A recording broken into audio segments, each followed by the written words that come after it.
دوسری ابراہیم علیہ السلام کی قربانی. ہم جب قربانی کرتے ہیں تو دعا کون سی پڑھ رہے ہیں؟ قل ان صلاتی ونسکی ومحیای ومماتی للہ رب العالمین.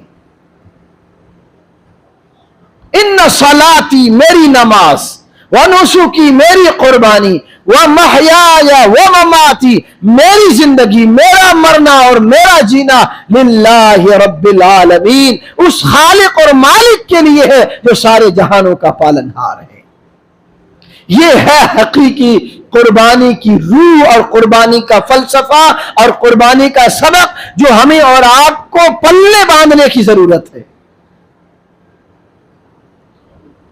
جانور کے گلے پر چھری تو پھیر دی، لیکن اندر ایک بہت بڑا جانور بیٹھا ہوا ہے، اس کے گلے پر چھری کون پھیرے گا؟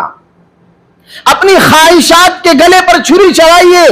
قل ان صلاتی ونسکی، میری نماز بھی اللہ کے لیے، میری قربانی بھی اللہ کے لیے، ومحیای میری زندگی بھی اللہ کے لیے وقف ہے. کیا مطلب؟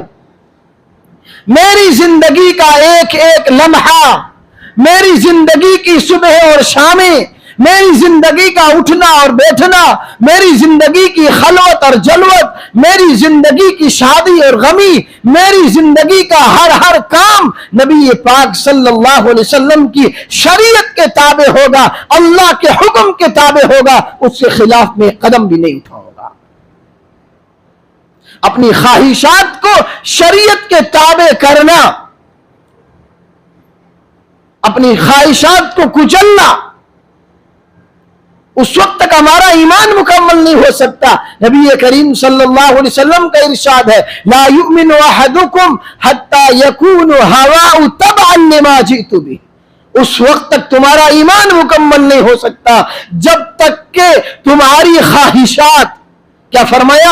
ہواؤ تبعا لما جئت بہ، یہاں تک کہ تمہاری خواہشات اور تمہارے جذبات اس دین کے تابع نہ ہو جاتے ہیں جس کو لے کر کے میں آیا.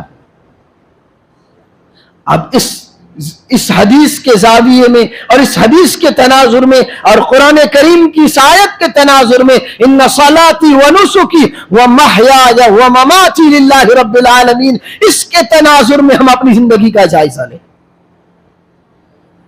صرف جانور ذبح کرنے کا نام قربانی نہیں ہے. قربانی کو جانور ذبح کرنے کے ساتھ ساتھ اپنی خواہشات کی قربانی کرنا، اس دل کی خواہشات پر چھری چلانا کہ آج کے بعد میری خواہشات میرے ساتھ نہیں ہوگی، محمد رسول اللہ صلی اللہ علیہ وسلم کی خواہشات کے مطابق میں زندگی گزاروں گا.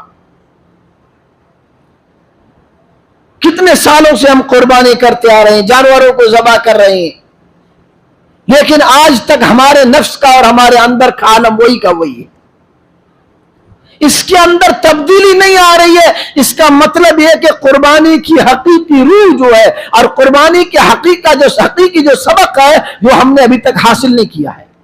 بس ایک رسم ادا کر رہے ہیں، جانور ذبح کر رہے ہیں، اس سے بڑھ کر کے ہمارا کوئی کرتب نہیں. قربانی کرنے کے بعد ہماری زندگی میں تبدیلی آ جانی چاہیے کہ میرا مرنا اور میرا جینا صرف اللہ کی رضا کے لیے ہوگا. اس کام میں اللہ کی رضامندی ہوگی میں وہ کام کروں گا، اور اس کام میں اللہ کی ناراضگی ہوگی ساری دنیا سامنے کھڑی ہو جائے میں اس کام کو ہاتھ نہیں لگا سکتا. یہ جذبہ ہمارے اندر پیدا ہو جائے تب جا کر کے کہیں حقیقی معنوں میں ہم قربانی کی روح کو سمجھنے والے بن سکتے ہیں. آج ہمارے معاشرے میں کیا ہو رہا ہے؟ خوشی کا موقع ہو یا غمی کا موقع ہو، ہم نے شریعت کے حدود کو پھلاندنا ہی پھلاندنا ہے. ہم نے شریعت کو ذبح کرنا ہی کرنا ہے. ہر موقع پر ہم نے شریعت کے اور رسول اللہ صلی اللہ علیہ وسلم کی سنتوں کے جنازے نکالے. پھر رسوائی اور ذلت ہمارا مقدر نہیں بنے گی تو کیا ہوگا؟ اس لیے ایسے حالات میں ضرورت اس بات کی ہے کہ اپنی خواہشات کو شریعت کے تابع کیا جائے. شادی کا موقع ہو یا غمی کا موقع، ہم اللہ کے رسول کی سنتوں کو کیوں بھلا دیتے ہیں؟ ہماری زندگی شریعت کے مطابق کیوں نہیں گزر رہی ہے؟ آج تک ہم کتنی باتیں سنتے آ رہے اور کرتے آ رہے ہیں، بس یہی تقسیمیں ہماری، عملی اقدام اس معاملے میں ہمارا کچھ بھی نہیں ہے، زیرو ہے۔ کون کرے گا آخر؟ کیا ہماری اور آپ کی ذمہ داری صرف تقریریں اور بیانات کرنا اور سننا ہے؟ عمل کرنے کے لیے کوئی دوسری قوم آسمان سے اترے گی یا کوئی زمین سے نئی جنریشن ہوگے گی، وہ اس پر عمل کرے گی؟ ہم تو نہیں کریں گے، اس لیے کہ ہم تو اپنی خواہشات کی تابع کریں گے، ہم تو اپنی منچائی کریں گے، رب چاہی تھوڑی کریں گے۔ لاکھ چلاؤ، لاکھ تنظیمیں بناؤ، لاکھ جو ہے تجویزیں پاس کر لو، ہمیں کوئی فرق نہیں پڑتا۔ ہمیں تو شادی میں ڈی جے بجانے تو بجانا بجا رہا ہے، لاکھ تقریر کرتا، ہمیں کوئی فرق نہیں پڑتا۔ کیا ہو گیا؟ بے حیائی کے دہانے پر جا رہے ہم لوگ۔ ہر موقع پر بچے کی پیدائش ہو رہی ہے، لڑکا پیدا ہو گیا، سیدھا ڈھول دھماکے، بچے کا عقیقہ ہو رہا ہے، ڈھول دھماکے، بچے کی ختنہ کی جا رہی ہے، ڈھول دھماکے، برتھ ڈے آ رہا ہے، جنم دن منایا جا رہا ہے، ڈھول دھماکے، شادی آ رہی ہے، ڈھول دھماکے۔ کیا ہو رہا ہے؟ یہ ہم رسول اللہ کی امت ہے؟ ہم کس نبی کی امت ہے؟ ایک لمحہ کے لیے تو سوچا ہوتا۔ اور کوئی اس پر قدغن نہیں ہے، اور کوئی اس پر بولنے کے لیے تیار نہیں ہے، نہ بڑا بولنے کے لیے تیار ہے، نہ چھوٹا بولنے کے لیے تیار ہے۔ کس کی آخر ذمہ داری ہے؟ کون بتائے گا آخر؟ قرآن و حدیث کی باتیں ہمارے سامنے، کیا جبریل آئے گا اور ہمیں اناؤنس کرے گا مسجد کے مینار میں کھڑے ہو کر کے تب مانیں گے؟ کیا اللہ کے رسول صلی اللہ علیہ وسلم کے فرمان ہمارے سامنے نہیں ہے؟